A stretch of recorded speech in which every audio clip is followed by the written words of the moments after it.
തൊപ്പി എന്ന് പറയുന്ന നിഹാദ്, എല്ലാ കൊച്ചു കുട്ടികൾക്ക് വരെ അറിയാം തൊപ്പിയെ. ഈ തൊപ്പി എന്ന് പറയുന്നവൻ കാണിച്ചു കൂട്ടുന്ന കാര്യങ്ങൾ സോഷ്യൽ മീഡിയയിലെ കൊച്ചു കുട്ടികളടക്കം കണ്ട് കണ്ണു പൊത്തുന്ന ഒരു അവസ്ഥയിലേക്ക് പോവുകയാണ്. ഇവനെയൊക്കെ നിയന്ത്രിക്കാൻ ആരുമില്ലേ എന്ന ചോദ്യം പല തവണ നമ്മൾ ചോദിച്ചിട്ടുണ്ട്.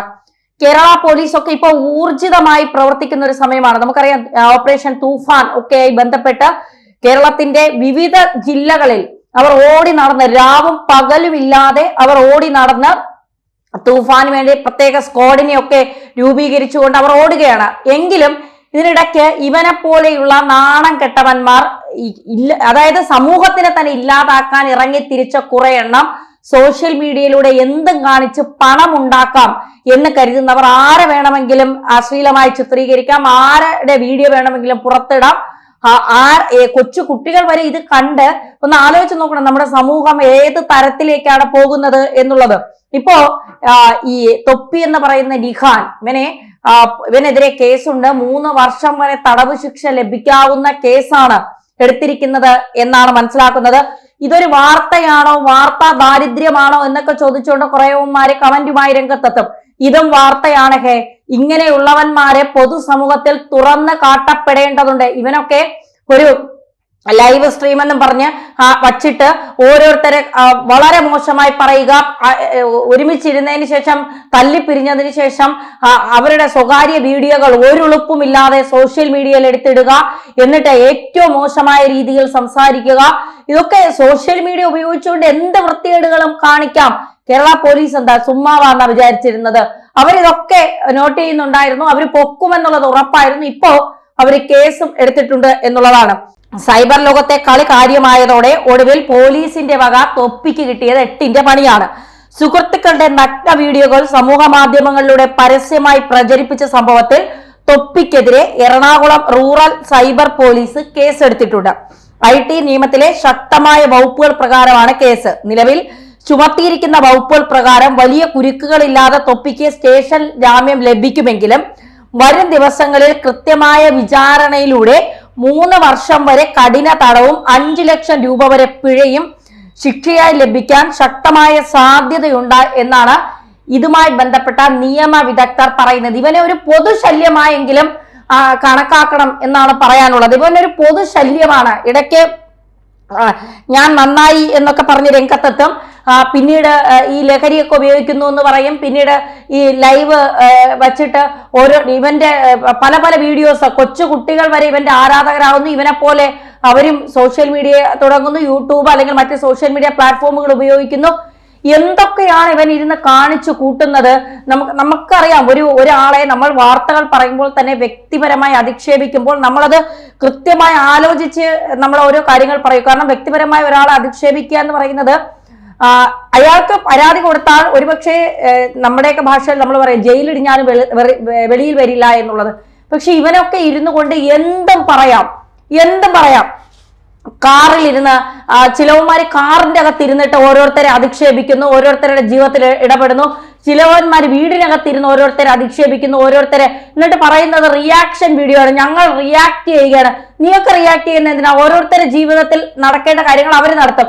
ഇനി നിയമവിരുദ്ധമായി അവരെന്തെങ്കിലും ചെയ്യുന്നുണ്ട് എങ്കിൽ അത് പോലീസ് ഉണ്ട്, ഇവിടുത്തെ നിയമവ്യവസ്ഥയുണ്ട്, അവരങ്ങ് ചെയ്തോളും. നീയൊക്കെ ഇന്ന് റിയാക്ട് ചെയ്യുന്ന എന്തിനാണ്?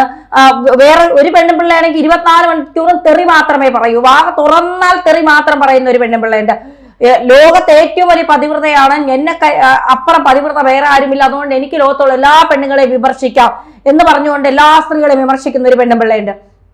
ഇവളെയൊക്കെ അല്ലെങ്കിൽ ഇവരെയൊക്കെ നിലയ്ക്ക് നിർത്തേണ്ട ബാധ്യത ഇവിടത്തെ സൈബർ പോലീസിനുണ്ട്, അല്ലെങ്കിൽ ഇവിടത്തെ നിയമവ്യവസ്ഥയ്ക്കുണ്ട് എന്ന് ഇനിയെങ്കിലും നിങ്ങൾ മനസ്സിലാക്കുക. എത്ര പേരുടെ ജീവിതം വെച്ചാണ് ഇവനൊക്കെ പണം ഉണ്ടാക്കാനായിട്ട് സൈബർ റിയാക്ഷൻ വീഡിയോ, ആ വീഡിയോ, ഈ വീഡിയോ എന്നൊക്കെ പറഞ്ഞിരുന്ന് എത്ര പേരുടെ ജീവിതമാണ് നശിപ്പിക്കുന്നത്. ഈ അടുത്ത സമയത്ത് സജിന നൂർ എന്ന് പറയുന്ന ഒരു സ്ത്രീ, അവരുടെ ഭർത്താവ് വന്ന് അവർക്ക് പല പല ബന്ധങ്ങളുണ്ട് എന്നൊക്കെ പറഞ്ഞ് പിന്നെ പൊതുസമൂഹത്തിൽ ഈ തെളിവുകൾ നിരത്തുന്നു. അയാൾക്കൊരു മകനുണ്ട്. ഈ മകൻ വളർന്നു വരുമ്പോൾ ഈ അമ്മയെക്കുറിച്ച് പൊതുസമൂഹത്തിൽ പറയുന്ന മോശമായ കാര്യങ്ങൾ കേട്ട് ആ കൊച്ചു നാളെ എന്തെങ്കിലും ചെയ്താൽ ആരാണ് ഇതിന് ഉത്തരം പറയേണ്ടത്? അതെടുത്തു വെച്ച് കുറേമാർ റിയാക്ഷൻ വീഡിയോ, സജിന നൂറിന് 10 ഭർത്താക്കന്മാരുണ്ട്, 25, എന്തോ ആയിക്കൊണ്ട് പോട്ടെ, ആരെ എവിടെ എങ്ങനെ ആരോടൊപ്പം ജീവിക്കട്ടെ, അതിന് നിനക്കൊക്കെ എന്താ? സ്വന്തം വീട്ടിലെ അഴുക്ക് മാറ്റിയിട്ട് വേണം വല്ലവന്റെ വീട്ടിലെ അഴുക്ക് തുടയ്ക്കാൻ പോകാനെന്നുള്ളത് ആദ്യം മനസ്സിലാക്കുക. കുറെ നാള് രേണുസുധിയുടെ പുറകെയായിരുന്നു. ഇപ്പൊ രേണുസുധിയെ മാറ്റി നിർത്തിയിട്ട് അടുത്ത് പുതിയ ഇരകളെ തേടിക്കൊണ്ടിരിക്കുകയാണ്. ആരുടെയും വ്യക്തി ജീവിതത്തിൽ കയറി പിന്നെ എന്താ തോന്നിവാസം കാണിക്കാനും അവരുടെ വ്യക്തി ജീവിതത്തെ കുറിച്ച് സംസാരിക്കാനും ആരാണ് ഇവനൊക്കെ അധികാരം കൊടുത്തത്? ഇതൊക്കെ നിർത്തേണ്ട സമയം അതിക്രമിച്ചു എന്നുള്ളതാണ്.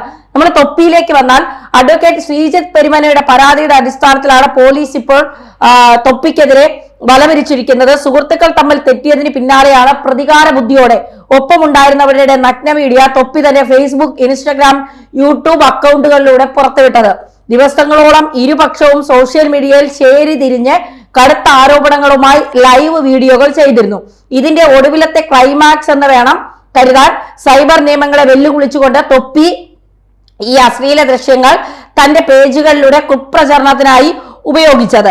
തന്റെ വീട്ടിലേക്ക് സുഹൃത്തുക്കൾ ലഹരിമരുന്ന് കയറ്റിവെച്ചു എന്ന ഗുരുതരമായ ആരോപണം ആദ്യം ഉന്നയിച്ചത് തൊപ്പിയായിരുന്നു. എന്നാൽ ഇതിന് പിന്നാലെ തൊപ്പി പ്രായപൂർത്തിയാകാത്ത പെൺകുട്ടികളെ വരെ ലൈംഗികമായി ചൂഷണം ചെയ്തുവെന്നും പണം നൽകി ഈ സംഭവങ്ങളെല്ലാം സ്വാധീനമുള്ളവരെ വെച്ച് ഒതുക്കി തീർത്തു എന്നായിരുന്നു സുഹൃത്തുക്കളായ ഷമീർ പരസ്യമായി ആരോപിച്ചത്. പഴയ കാര്യമാണെങ്കിലും പോക്സോ നിയമത്തിന്റെ പരിധിയിൽ വരുന്ന ഈ കുറ്റകൃത്യങ്ങളിൽ നിന്ന് തൊപ്പിക്ക് രക്ഷപ്പെടാനാകുമോ എന്നാണ് ഷമീർ സോഷ്യൽ മീഡിയയിലൂടെ ചോദിച്ചത്. തൊപ്പിയുടെ മുറിയിൽ നിന്ന് കഞ്ചാവ് പുറത്തെടുക്കുന്ന വീഡിയോയും ഇവർ ഇതിനിടെ പുറത്തുവിട്ടിരുന്നു. തൊപ്പിക്കെതിരെ അതിഗുരുതരമായ വെളിപ്പെടുത്തലുകളുമായി മമു എന്നറിയപ്പെടുന്ന മുഹമ്മദും ഷമീറും പിന്നീട് രംഗത്തെത്തി. തൊപ്പിയുടെ അടിവസ്ത്രങ്ങൾ വരെ ഞങ്ങൾ അലക്കിയിരുന്നുവെന്നും അവൻ പറയുന്നത് പോലെ അനുസരിച്ചില്ലെങ്കിൽ ക്രൂരമായി മർദ്ദിച്ചിരുന്നുവെന്നും ഇരുവരും വെളിപ്പെടുത്തി. ഈ സംഘത്തിന്റെ പരസ്യമായ ആരോപണ പ്രത്യാരോപണങ്ങൾ ചെളിവാരി എറിയലും സോഷ്യൽ മീഡിയയിലെ സകല പരിധികളെ ലംഘിച്ചതോടെയാണ് വിഷയം പിന്നീട് പൊതുസമൂഹത്തിലെത്തിയതും പോലീസിന്റെ ശ്രദ്ധയിൽപ്പെട്ടതും പിന്നെ പോലീസിലേക്ക് ഈ കേസിലേക്ക് കടന്നത്. ലക്ഷക്കണക്കിന് കുട്ടികളാണ് ഇവരുടെ അശ്ലീല വീഡിയോ ലൈവ് ഷോകൾ തത്സമയം കണ്ടുകൊണ്ടിരിക്കുന്നത്. ഒരു സമൂഹത്തിനെ, വളർന്നു വരുന്ന ഒരു സമൂഹത്തിനെ ഇല്ലാതാക്കുന്ന ഇവന്മാർ, അതായത് ഈ ഷമീർ, മുഹമ്മദ്, നീയൊക്കെ എന്തിനാണ് ഇവന്റെയൊക്കെ അടിവസ്ത്രം കഴിയാ? ഇവനൊക്കെ ക്രൂരമായി മർദ്ദിച്ചു എന്ന് പറഞ്ഞാൽ ഇവിടെ പോലീസ് ഇല്ലേ? പോയി പരാതി പറയാൻ പാടില്ല? അല്ലെങ്കിൽ എന്തിനാണ് ഇവന്റെ പിന്നെ വീട്ടിൽ അല്ലെങ്കിൽ ഇവനോടൊപ്പം ഇത്രയും നാളിരുന്നത്? പിണങ്ങി കഴിഞ്ഞപ്പോ അവൻ കഞ്ചാവ്, അവൻ പോക്സോ, അവൻ പിന്നെ എന്താ പറയുക പെൺകുട്ടികളെ വീട്ടിലേക്ക് കൊണ്ടുവരുന്നവൻ, അങ്ങനെ എന്തൊക്കെ വൃത്തികേടുകളാണ് നീയൊക്കെ വിളിച്ചു കൂവി പറയുന്നത്? ഇത്രയും വൃത്തികേടുകളിൽ തൊപ്പി എന്ന് പറയുന്നവൻ കാണിക്കുമ്പോൾ നീയൊക്കെ ഈ സമൂഹത്തോട് എന്തെങ്കിലും പ്രതിബദ്ധത ഉള്ളവന്മാരാണെങ്കിൽ ആ സമയത്ത് അത് നിയമ സംവിധാനത്തെ അറിയിക്കും. ഇവൻ ഇങ്ങനെ ലഹരി ഉപയോഗിക്കുന്നുണ്ട്, ഇത്തരം കാര്യങ്ങളാണ് ഇവൻ ചെയ്യുന്നത്, പ്രായപൂർത്തിയാകാത്ത പെൺകുട്ടികളെ ലൈംഗികമായി ചൂഷണം ചെയ്യുന്നു എന്നൊക്കെ പറഞ്ഞുകൊണ്ട്. പക്ഷേ ഇതൊന്നും ചെയ്യാതെ അതിനെല്ലാം കൂട്ടുനിന്നിട്ട് പിണങ്ങി കഴിയുമ്പോൾ ഇവൻ കൊള്ളരുതായത്തവനാണെന്നൊക്കെ ഈ തൊപ്പി എന്ന് പറയുന്നവൻ കുറെ കാലമായി കേരളത്തിന്റെ ഒരു പൊതുശല്യമായി മാറിയിരിക്കുകയാണ്.